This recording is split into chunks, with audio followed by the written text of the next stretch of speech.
नमस्कार। आज हम पढ़ेंगे सातवाहन वंश के इतिहास के बारे में।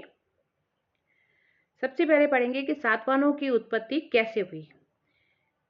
अनेक प्राचीन राजवंशों की तरह सातवाहनों की जो उत्पत्ति भी है वो भी विवादित ही है।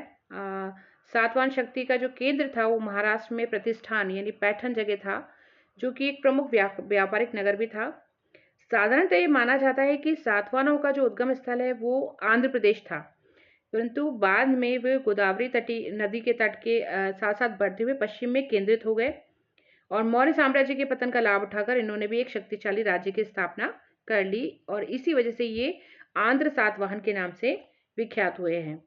पुराणों में भी इन्हें आंध्र भृत्य ही कहा गया है। आरजी भंडारकर के अनुसार पुराणों में उल्लेखित जो आंध्र भृत्य है वंश है वो और नानाघाट और नासिक अभिलेखों में उल्लेखित सातवाहन वंश जो है वो एक ही है। उनके अनुसार आंध्र सातवाहनों ने सिमुक के नेतृत्व में कण्वों का नाश किया और उनकी राजधानी जो थी वो धान्यकटक या धरणीकोट थी। वर्गेश, रेप्सन और वार्नेट और स्मिथ जैसे विद्वान भी इस बात को मानते हैं कि जो आंध्र हैं वो सातवाहनी वंश के लोग हैं, लेकिन अनेक विद्वान इस विचार से सहमत नहीं कि आंध्र और सातवाहन एक ही थे। सातवाहनों की जाति क्या थी? सातवाहनों की मूल उत्पत्ति के साथ साथ उनकी जाति का प्रश्न भी विवादास्पद है। कुछ विद्वान उन्हें क्षत्रिय तो अधिकांश उन्हें ब्राह्मण मानते हैं।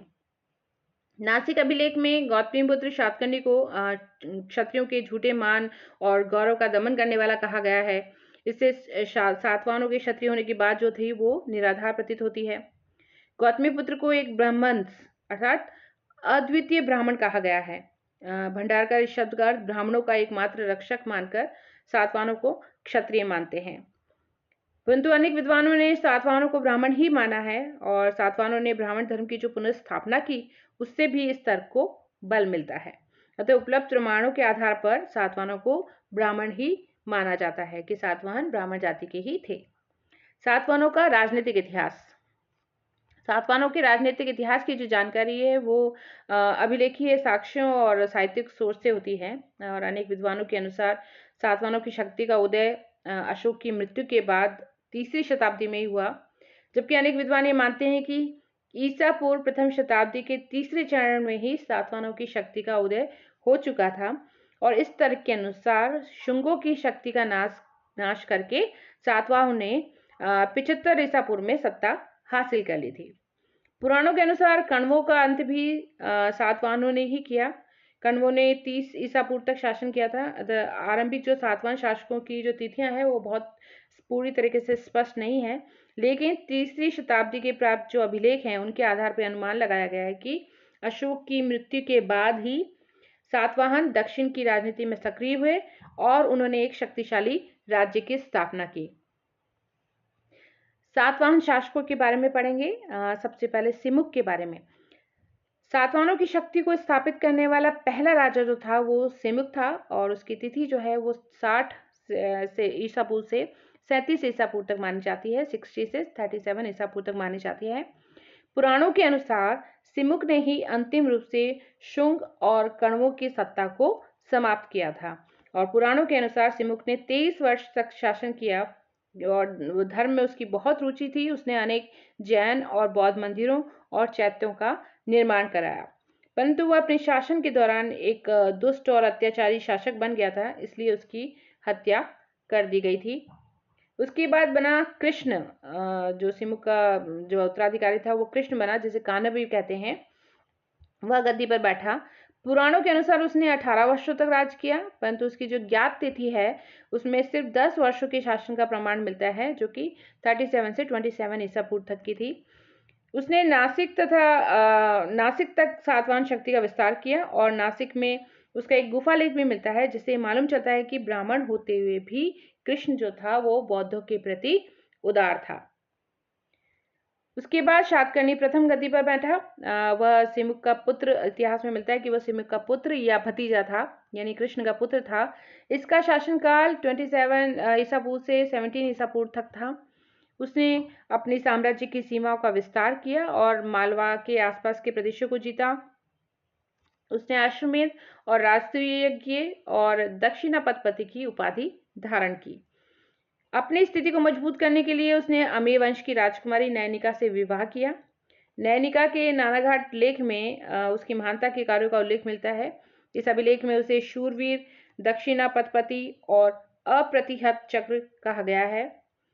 शातकर्णी के शासनकाल में वैदिक या ब्राह्मण धर्म का जो था वो पुनरुत्थान वो हुआ था।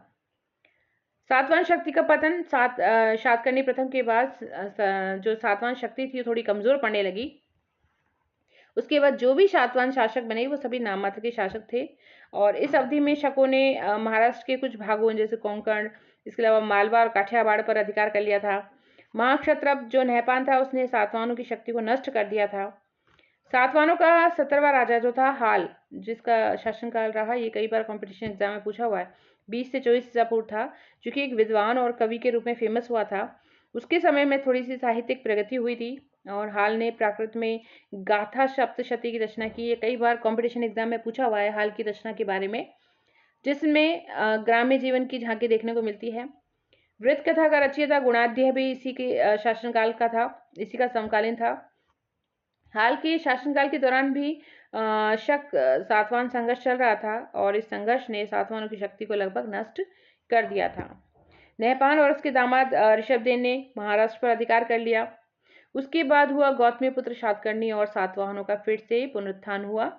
सातवाहनों की शक्ति और प्रतिष्ठा को इसने फिर से स्थापित किया और इसका शासनकाल है 106 से 130 ईस्वी। नासिक प्रशस्ति में उसे क्षयराज वंश का विनाशक और सातवाहन वंश की प्रतिष्ठा का पुनः संस्थापक कहा है। वह सातवाहन वंश का पराक्रमी राजा था जिसने कि सातवाहन साम्राज्य को फिर से संगठित किया और उसका विस्तार किया। संभवतः वह सातवाहन वंश का 23वां राजा कहा जाता है। वह पहला सातवाहन शासक था जिसने अपने नाम के साथ अपनी माता के नाम का भी उल्लेख किया है। उसके बाद से इस वंश के राजाओं में अपने नाम के साथ अपनी माता का नाम रखने की भी परंपरा चल निकली, जिससे पता चलता है कि इस समय इस राज्य में मात्र सत्तात्मक तत्व भी महत्वपूर्ण बन गया था। नासिक प्रशस्ति और रानी गौतमी वल्लश्री के अभिलेखों से गौतमीपुत्र शातकर्णी के विजय अभियानों की जानकारी मिलती है। नासिक प्रशस्ति और जोगलथम्पी जो कि नासिक महाराष्ट्र है, वहां से जो चांदी के सिक्के प्राप्त हुए हैं उससे पता चलता है कि सातवाहन राजा ने शक शासक नहपान को युद्ध में पराजित किया और उसके सिक्कों पर पुनः अपना नाम खुदवाया। गौतमीपुत्र ने नहपान को हराकर महाराष्ट्र और उसके निकटवर्ती क्षेत्र पर फिर से सातवाहन सत्ता को स्थापित किया। पूना के निकट मामाल से प्राप्त एक सरकारी आदेश पत्र जो कि अमात्य के नाम जारी किया गया था, उससे भी महाराष्ट्र पर सातवाहनों के अधिकार की पुष्टि होती है। उसके बाद उसके पुत्र वाशिष्ठिपुत्र पुलमावी के नासिक अभिलेख में उसे अनेक युद्धों का विजेता बताया गया है। गौतमीपुत्र शातकर्णी को शत्रुओं का संहारक कहा गया है और विजय पताका फहराने वाला कहा गया है। रानी गौतमीश्री वल्लश्री के अभिलेख से पता चलता है कि गौतमीपुत्र शातकर्णी जो था शकों की शहराज शाखा यवनों और पहलवों की शक्ति का उसने उन्मूलन किया। उसकी विजय के परिणाम स्वरूप सातवाहन जो थे वो दक्षिण के सर्व प्रमुख शक्तिशाली शासक बन गए। इसकी जानकारी मिलती है रानी गौतमीश्री वल्लश्री के अभिलेख से। गौतमीपुत्र शातकर्णी के द्वारा किया गया साम्राज्य विस्तार, उसके अंतर्गत उसका जो सातवाहनों का जो शासक था वो अस्सिक यानी गोदावरी और कृष्णा का मध्यवर्ती क्षेत्र और अस्सक वाला एरिया ये गोदावरी का तटवर्ती प्रदेश था। मूलक जो कि पैंडन का समवर्ती इलाका था। सूरत ये दक्षिणी काठियावाड़ इलाका और कुकुर उत्तरी काठियावाड़ का इलाका। पारयंत्र यानी पश्चिमी विंध्य और अपरांत उत्तरी कोंकण। अनूप ये नर्मदा के निकट महिष्मती का इलाका था और विदर्भ यानी बरार और आकर अवंती ये पूर्वी और पश्चिमी मालवा के प्रदेश थे। ये सभी हिस्से जो थे वो गौतमीपुत्र शातकर्णी के साम्राज्य के हिस्से थे। ये आपको मैप में दिख रहा है बड़े बड़े अक्षरों में सातवाहन एम्पायर नीचे की तरफ। इसके अलावा विंध्य से मलय पर्वत यानी त्रावणकोर के तक के समस्त जो पर्वत और पूर्वी यानी महेंद्र से पश्चिमी यानी सह घाटों तक का जो क्षेत्र था वो गौतमीपुत्र शातकर्णी के अधीन था।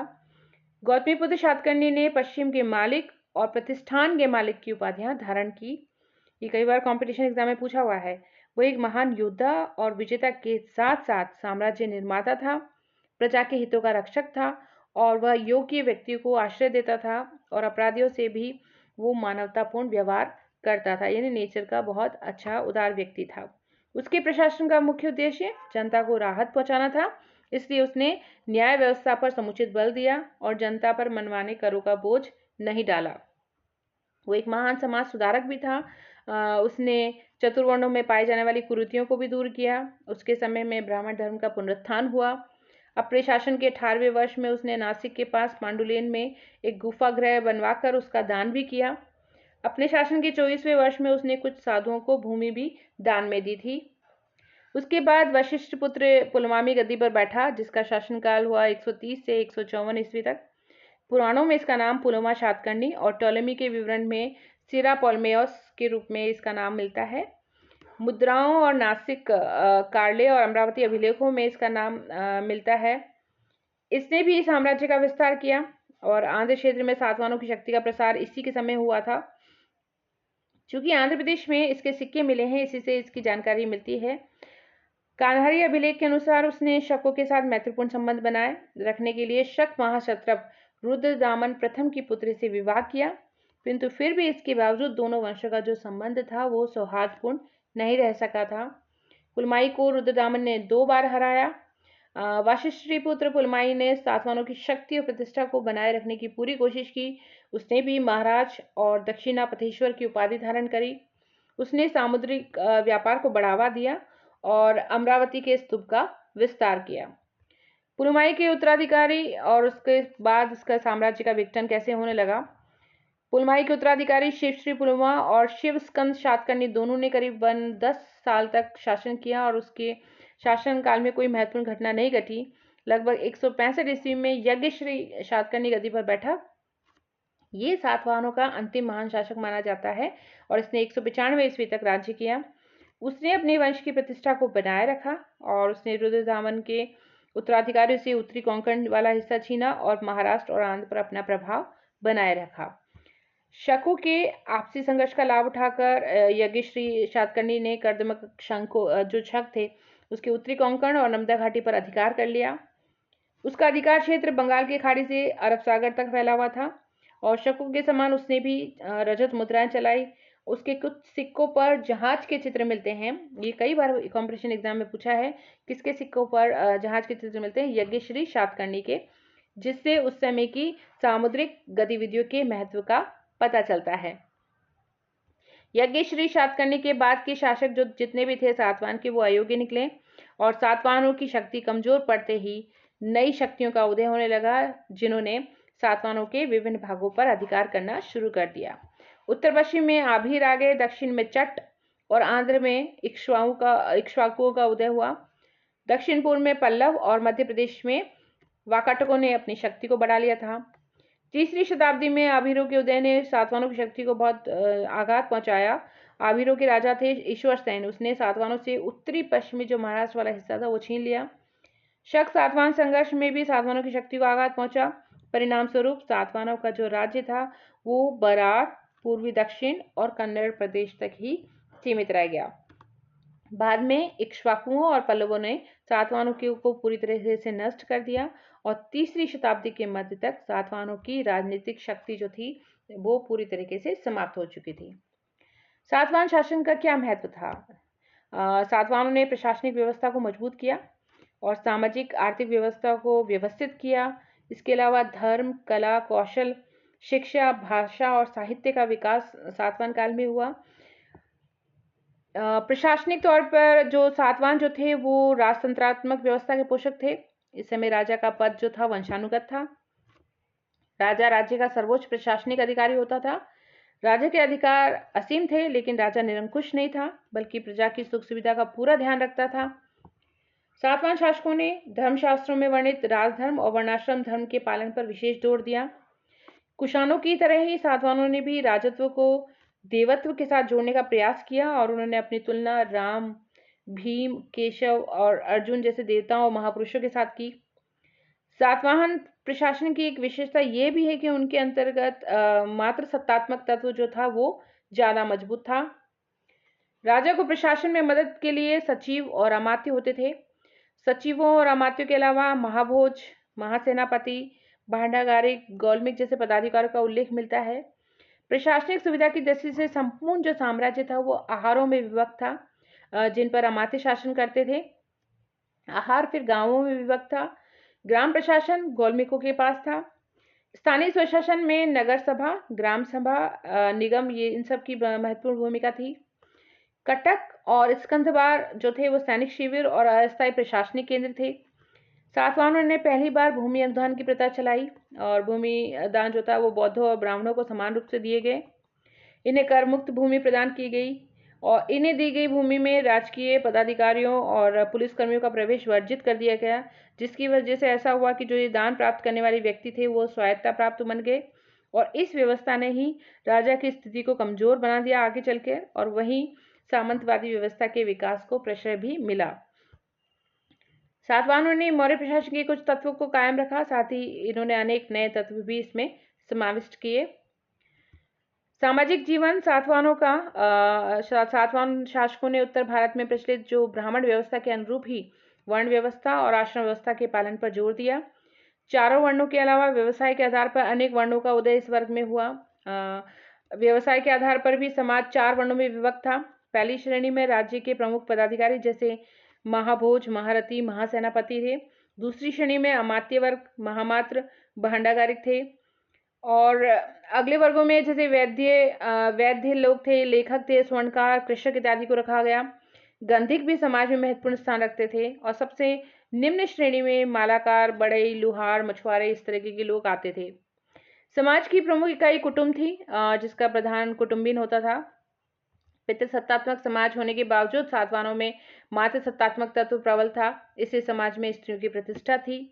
राजा के साथ साथ उनकी माताओं का नाम भी जोड़ा जाता था। रानियां भी प्रशासन में अपना प्रभाव रखती थी। कभी कभी वे अल्पीय जो शासक होते थे उनकी संरक्षिका भी बन जाती थी। उन्होंने दान भी दिए तथा अभिलेख भी खुदवाए। स्त्रियों ने, रानियों ने। स्त्रियों को धार्मिक स्वतंत्रता भी प्राप्त थी और पर्दा प्रथा का प्रचलन इस समय नहीं था। सातवाहनों का आर्थिक जीवन किस तरीके से था? इस समय सातवाहन युग जो था वो आर्थिक संपन्नता का युग था। इस समय कृषि, शिल्प, व्यवसाय और वाणिज्य का पूर्ण रूप से विकास हुआ। इस कृषि उस समय मुख्य पेशा थी और चावल और कपास की खेती मुख्य रूप से होती थी। कृषि के अलावा विभिन्न प्रकार के व्यवसायों का इस समय उदय हुआ। लोहार व्यवसाय एक प्रमुख व्यवसाय था उस समय, जो कि उपकरण और हथियार बनाने का काम करते थे। स्वर्णकार आभूषण बनाते थे और अन्य प्रमुख व्यवसायों में कपड़ा बुनना, इत्र, माला बनाना, लकड़ी आदि के सामान बनाने का इसमें इस समय उल्लेख मिलता है। शिल्पी संघों, श्रेणियां और या निकाय में संगठित थे। ये श्रेणियां स्वायत्ता प्राप्त संस्थाएं थी जो कि अपने अपने शिल्पों की प्रगति के लिए आवश्यक कदम उठाया करती थी। व्यापार इस समय सातवाहनों के युग में आंतरिक और विदेशी दोनों होता था। विदेशी व्यापार के कारण अनेक बंदरगाहों का उदय हुआ इस समय, और इस समय के प्रमुख बंदरगाहों में थे भड़ोच, कल्याण और सोपारा। इस समय सातवाहन के समय रोमन साम्राज्य से व्यापार का बहुत अधिक विकास हुआ। इन बंदरगाहों से विदेशी व्यापारी अपना सामान भारत लाते थे और भारतीय व्यापारी भी विदेशों में व्यापार करने जाते थे इन बंदरगाहों से। भारत मुख्यतः मसाले और कच्चे माल का निर्यात करता था और विदेशों से सोना और शीशे के बर्तन और अच्छी शराब और वस्त्र आदि मंगाता था। विदेशी व्यापार का प्रमाण जो था वो मिलता है प्लिनी के नेचुरल हिस्ट्री और पेरिप्लस ऑफ द इरिथियन सी से। इसके अलावा दक्षिण से प्राप्त बड़ी संख्या में जो रोमन सिक्के मिले हैं उनसे भी इसकी जानकारी मिलती है। विदेशी व्यापार के साथ साथ भारत का आंतरिक व्यापार भी स्थल मार्ग द्वारा होता था। व्यापार के विकास में सिक्कों के प्रचलन से बहुत अधिक सहायता मिली। सातवाहनों ने कुषाणों की तरह तांबे, कांसे और लेड के सिक्के चलाए। शिल्प व्यवसाय के उदय और व्यापार वाणिज्य की प्रगति से नगरों का विकास हुआ। ये आप देख रहे हैं, इसमें ये सातवाहनों के सिक्के हैं। कला और स्थापत्य में भी बहुत उन्नति हुई। सातवाहनों ने अनेक स्तूप और चैत्य बनवाए और अनेक मंदिर और गुफाएं पहाड़ों को काटकर बनाई गई। इस समय के बनाए गए स्तूपों में सबसे प्रमुख था अमरावती और जगहपेट का स्तूप। अमरावती स्तूप की मुख्य विशेषता उसके संगमरमर की आवरण पट्टिकाएं हैं जिस पर उत्कृष्ट चित्रकारी की गई है, जैसा कि आप इस पिक्चर में देख रहे हैं। स्तूप का निर्माण बुद्ध के अवशेषों पर हुआ था। चैत्य मंदिरों का भी निर्माण हुआ इस समय। नासिक, कार्ले और कन्हेरी में सुंदर चैत्य बनाए गए और इन चैत्यों में सबसे प्रसिद्ध जो था वो कार्ले का चैत्य है। इन चैत्यों की छतों और दीवारों पर सुंदर और रंगीन चित्र बनाए गए हैं। चैत्यों के निकट सन्यासियों के लिए विहार और मठ भी बनवाए गए थे। नासिक के निकट ऐसे बहुत सारे विहार अभी भी मिलते हैं। सातवाहनों की धार्मिक स्थिति। सातवाहनों ने वैदिक धर्म और ब्राह्मण धर्म को पुनः स्थापित किया। सातवाहन अभिलेखों में इंद्र, सूर्य, वरुण इन देवताओं में का उल्लेख मिलता है और इसके अलावा अश्वमेध और वाजपेयी यज्ञों का उल्लेख मिलता है। सातवाहन शासकों और उनकी रानियों ने वैदिक यज्ञों और कर्मकांडों की स्थापना पर जोर दिया। यज्ञों के परिणाम स्वरूप ब्राह्मणों को बहुमूल्य दान भी दिए गए, उन्हें करमुक्त भूमि दान में दी गई। वैष्णव और शैव धर्म का प्रचार भी दक्कन में सातवाहनों के अधीन ही हुआ था। कृष्ण वासुदेव की पूजा उस समय प्रचलन में आई। सातवाहन नरेशों ने धार्मिक सहिष्णुता की नीति अपनाई और उन्होंने बौद्धों को भूमि अनुदान दिए, स्तूप, गुहा और विहार बनवाए। फलस्वरूप दक्कन में बौद्ध धर्म का भी विकास हुआ और अमरावती, नागार्जुन कोंडा, नासिक, जुन्नर जो थे वो बौद्ध धर्म के प्रमुख केंद्र बन गए। सातवाहन काल में शिक्षा, भाषा और साहित्य में भी विकास हुआ। ब्राह्मणों और बौद्धों ने शिक्षा का प्रचार किया। विद्यार्थियों को लौकिक और धार्मिक शिक्षा दी जाती थी, इसके अलावा मौखिक शिक्षा भी दी जाती थी। इस युग में प्राकृत भाषा और ब्राह्मी लिपि का विकास हुआ। भाषा और लिपि के विकास ने साहित्य के विकास को भी प्रभावित किया और इस समय प्राकृत में अनेक रचनाएं लिखी गई थी, जिनमें प्रमुख थी कातंत्र व्याकरण, जिसके रचयिता थे शर्ववर्मन। व्रत कथा लिखा था गुणाढ्य ने और गाथा सप्तशती की रचना की थी हाल ने। सातवाहन काल के अंतिम चरण में प्रसिद्ध बौद्ध विद्वान और दार्शनिक नागार्जुन ने संस्कृत में कई रचनाएं लिखी। तो ये आज हमने पढ़ा सातवाहन वंश का इतिहास। तो आज के लिए इतना ही। Thank you.